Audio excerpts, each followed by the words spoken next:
Hello again. Welcome to another edition of Arts and Ideas. I'm Sue Swinand, and today my guest is a very prolific painter, Allison Coelho Picone.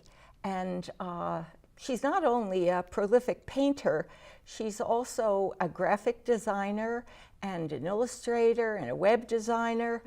And she just closed a very successful show over at the Hadley Gallery in downtown Worcester, which I saw, and it was a very lovely show. And I am happy to have you here today and sharing your work with us, Thank Allison. you for having me, Sue. My pleasure. I thought maybe we'd start, just get a little bit of your background. Where are you from, and so forth and so on? I'm from Massachusetts, Middleborough, Massachusetts, towards the Cape. And I grew up going to high school there, and then I went to UMass Dartmouth. Oh, yeah. Graduated with an illustration degree in '92, and then a painting degree a year later. So you had a double major, Yes. and you're still doing both the more commercial work and the fine art work. Yes, and graphic design work on top of that. Yeah, So, yeah. you're a busy lady. Yeah. I thought maybe we'd look at some of your commercial work, some of your graphic design work to start out. Sure. And I see you've brought a few examples. So let's show the audience some of what you do and tell us a little bit about your business. This is a design I did for a client who is starting her own business. This is it. She's had it trademarked already. It's called Renew Body Sequence, and she incorporates yoga, Nia dance, and other dance movements to perform the sequence. And I'm not going to go into it because she is the expert. But Well, I see the little symbol in the middle. You got that. It's the Om symbol, Oh, yes. very yep. nice. And she wanted to use the lotus flower as well.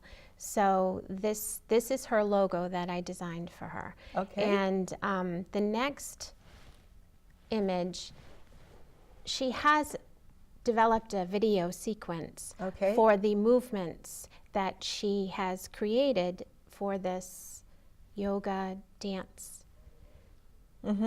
sequence. And this is the second, or I'm sorry, this is the 12th part of the sequence. And they're a series of almost yoga moves. She went through them with me. And they build, this is the second one. I just gave you two images. I put them in reverse. They build, and I'm not going to explain what they do because she is the expert. But you have to get all those concepts into your design. That's the point. Exactly. Yep. And I had to design the illustration, the graphic, the blue graphic, and that all stays the same. It's just the text that changes. I see. And so the sequence is visible within the design. Exactly. And I see you also have the little logo there. Yep. How about this one? This is my most recent project with Julie French. She's an interior designer here in central Massachusetts. And she wanted a new look. The old look that she had was an abstract flower, and she's such a down-to-earth person, and so we brainstormed a lot. And I kept asking her questions. She kept giving me her input, and we decided upon a paisley flower. She did, actually. We went over different patterns for her, and we looked at the photos, her before and after photos, and through all of this talking and collaboration, she said, "Paisley's what I am." So, and you were telling me that you actually love that aspect of the design business. I love it. The sharing and brainstorming and seeing how other people's minds work and and connecting with them as well. Connecting. And that's most important, is to connect with the person that you're working with so that you can really get a feel for what they want. I was wondering if your commercial work supports your fine artwork, or if the fine art, you're a very good marketer. Oh, thank and you. so I was wondering if the fine art held its own, or if that was a luxury that the business pays for. That's a good question. I think they're balanced with the amount of work that I do for both. So you do about equal? I think I do Interesting. equal. Lately, I've been doing equal. Very So interesting. I have to get back into the full time of painting because my soul is yearning for it. Let's start. I want to start showing the audience some of your fine art work. Okay. And I know you work in series. Yeah.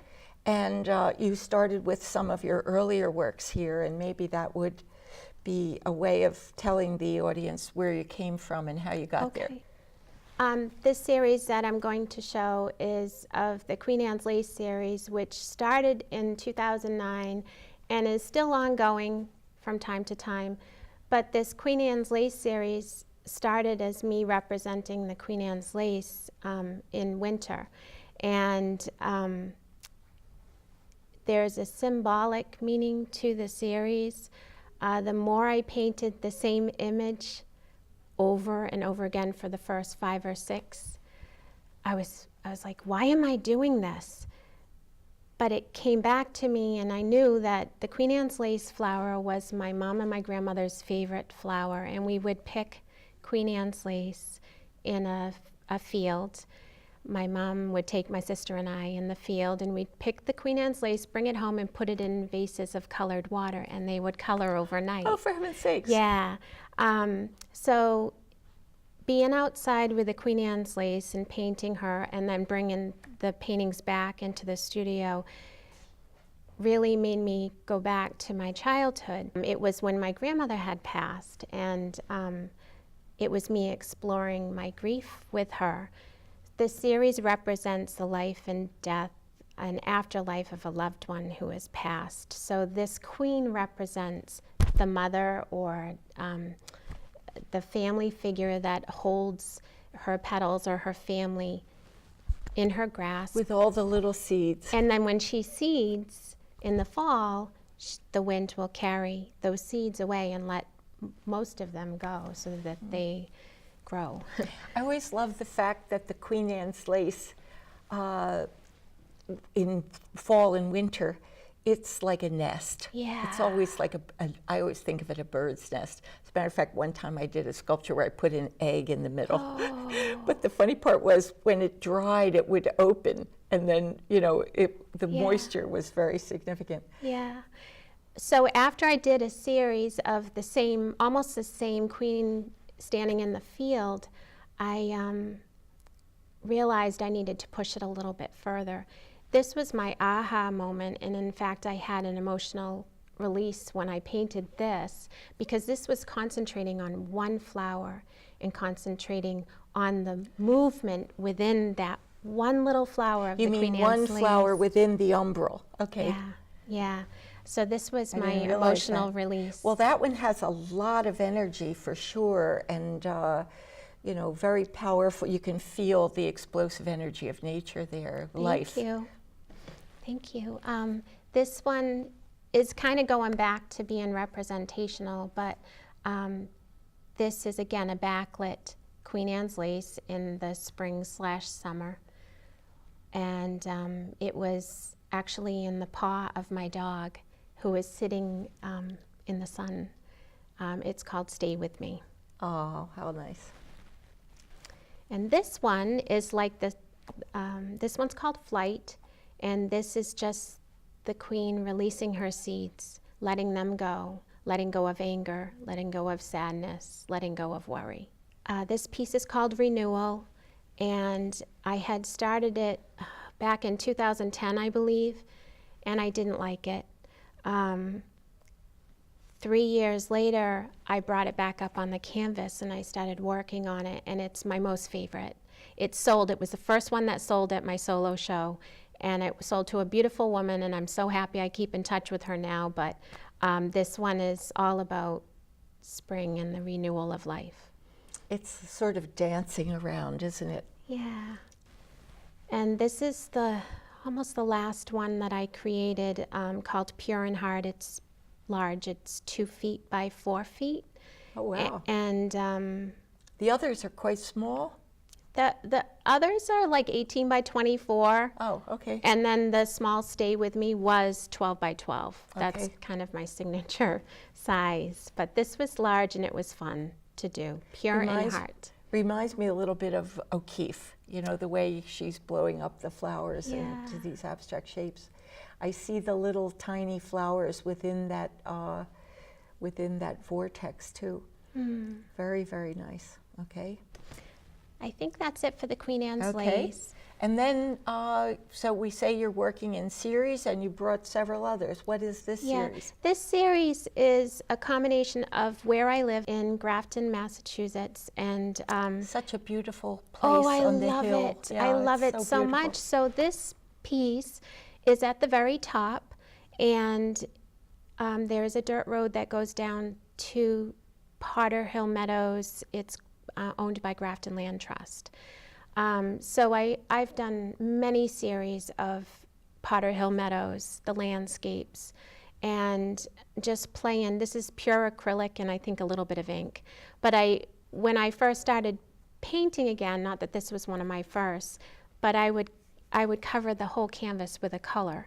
And the color that this is covered with is yellow. And I always try to have that peep out, so you'll see little bits of yellow. That's a nice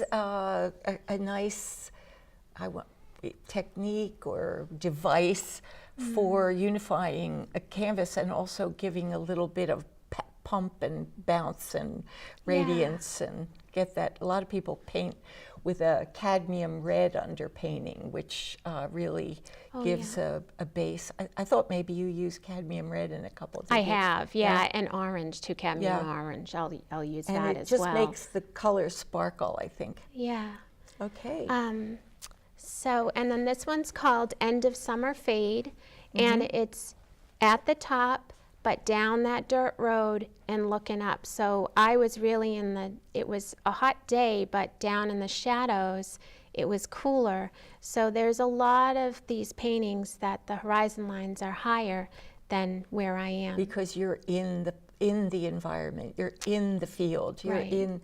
The other thing is the way the foreground is so dark, that's what makes the brilliance of the sun, you know, that contrast of sun and shade. This one is called Autumn Chaos, and this is 16 by 20, and this is at the top, but you can't tell. It's just really of all the brush that was on the side of the road, and I started off the painting rather chaotically. I painted every single leaf, and it was a mess, and it was colorful, but I felt like I needed to tone it down a bit, so I did add a lot of the blue background and took out or push those leaves in the background. I liked that. I noticed that in several of your pieces where you look like you have defined a certain structure, but then you paint over that with like sort of semi-transparent glazes, and then they really recede and it kind of unites everything, and then you're able to pop other things in front of that. Yeah. Very interesting. Yeah, I do that a lot. This is also at the top of Potter Hill Road, and it's cows grazing November morning, and the sun was so bright behind that cow on the left. This is a very small painting. I think it's 5 by 5, and this is ripped pieces of paper that you can see the texture of the canvas, and but I wanted to make that cow kind of, I don't know, kind of disappear because he was so lit up by the sun behind him.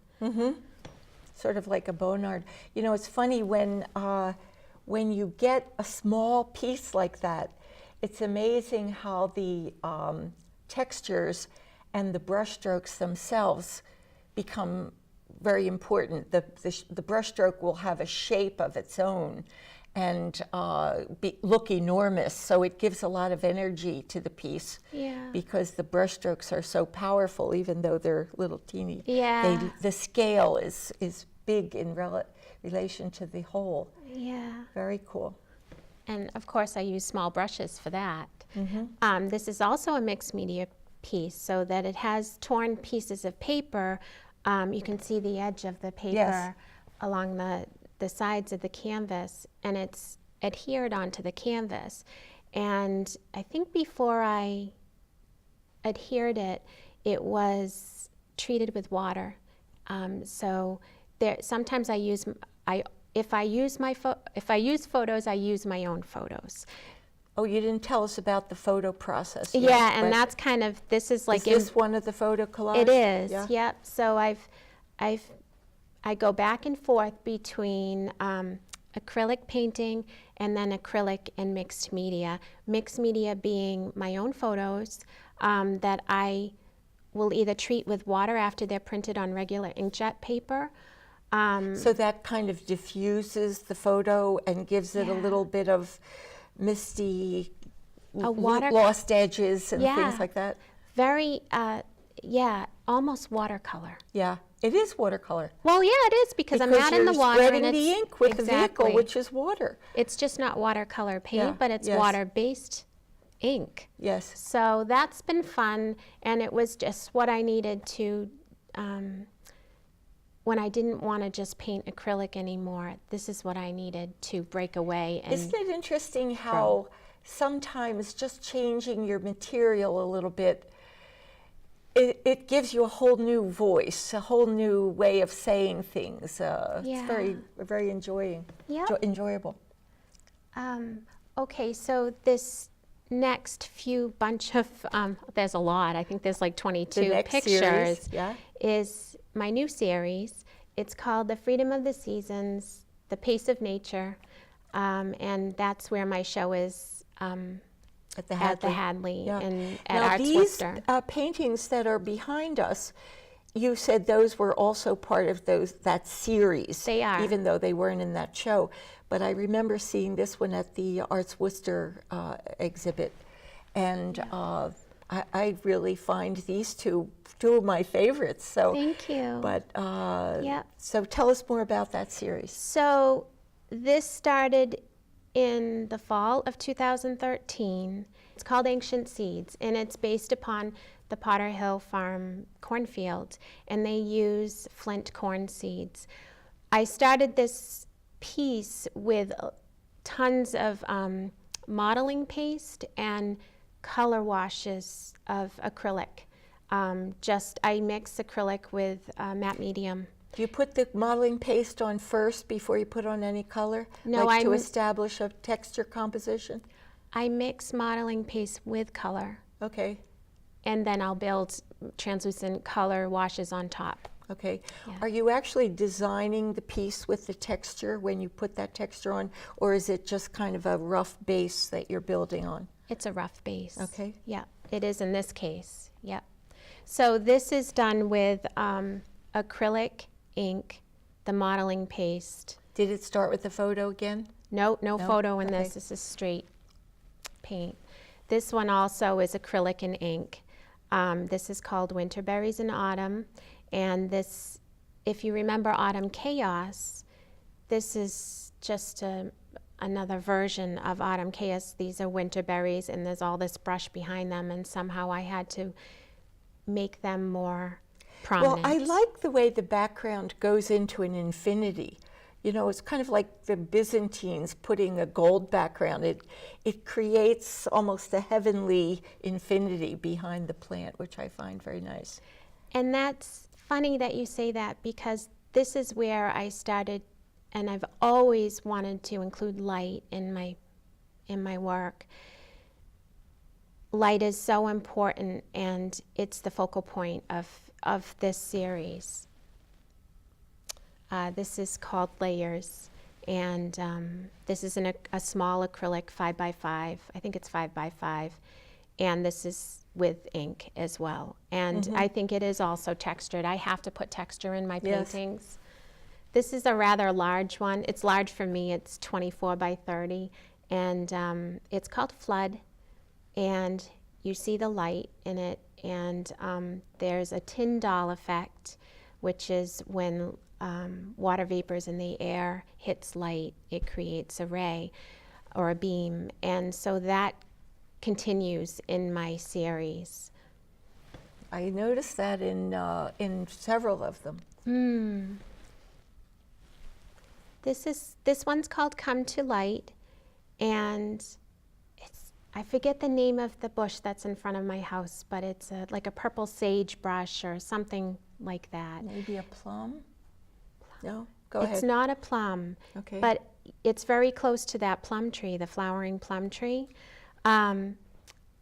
This one's one of my favorites too, because I incorporate pencil and ink and acrylic. It's lovely. It's very mystical, and this is one of my favorites. Thank you. This one was an exercise or experiment in transferring a photo onto canvas with gel medium. So I printed my piece onto inkjet paper. I manipulated it with water. I added water to it. Then I applied a acrylic gel medium, I think it was heavy gel medium, to the paper, put it down on the canvas, waited overnight for it to dry. And then with a finger or with a damp sponge, I rubbed off the paper. And it was a mess on the canvas, but it was fun. And so here is where I love the process. Again, the process helps you create something you didn't do before. It helps you discover. This one is a collage called The Silence Between, and a collage and a painting, and it's one of my favorites. And again, it has the rays, or whether they're trees or rays or shadows of trees. Exactly. It's the same dynamic movement between. Yep. Same with this one. It's just ripped pieces of paper. All of those vertical trees are separate pieces of paper that are layered on top. So kind of nice to get that strong vertical with all the little tiny leaves. Yeah, and this one is Parallel Energies, and that yellow tree behind is the energy behind the living trees. Oh, I like this one. Thank you. This is called Long Winter Hope, and this was a few winters ago when we had way too much snow. The sun was shining at the end of the day, and I needed to brilliant. Create it. You really feel that winter light, and sometimes I think winter is more beautiful than summer because you see the structures more. Yeah, this one is of a scrub pine at the Cape, and it's called Listening to My Soul. We were trying to unwind, I think it was last Memorial Day weekend, and I just needed to put that very subdued light behind to help. And this was when I paint, it's very meditative. Oh, yeah. So there was a lot of peace. And you're hoping to have the viewer experience that as well. Exactly. Your paintings have a quality of trying to uplift the viewer, I think. Yep. And is that, want to say a little bit about this one? This is called, sure thing. This is Interdependence, and I'm not going to explain it, but it was fun to create. It speaks for itself. It speaks for itself, but it has, and this one really gives the effect with the blue flowers of that deep space and the way you've brought the one flower forward. Yeah. That's a charming piece. Thank you. And this one we're showing right over here. And what's the title for this one? It's called Enchanting Chaos, and it went on chaotically on the canvas. It is a total geometry? Grid? It became a grid, but it was a collage of ripped pieces of my photos, and I totally cut all of that out by applying my acrylic, and this is what arrived, and it reminds me of a repeated dream I had when I was a child. Lovely. I'm going to go to the end because we can show some of these to the viewers, but I wanted to ask you a little bit about where people can see your work, and I know I saw this beautiful card of yours, And so you're you. doing a lot of little marketing things with online and Yeah. like, for example, where could people buy some of these? Those cards are for sale at the Grafton Country Store in the center of Grafton. I also have them available on Etsy, on my Etsy page, which is, I think it's Allison Picone Studio if you go to Etsy. I do also have a presence on Fine Art America where people can order prints of my work in large and small format, as well as other things like pillows and cards. And So yeah. you're really pushing the marketing and going for it, yeah, making it work. I hope. Yeah. Well, she's a good example for all of us, because it's hard to get the work out there and make it pay for itself. So, Yes. but she's right in Grafton, so look her up on the web. She's got some wonderful images and a lot more you can look at in terms of her subject matter and the commission work that she does. So I want to thank you very much for coming in today, Allison. It was a real pleasure. Yeah, same and, here. Thank you for joining us, and I hope to see you again next time for another edition of Arts and Ideas.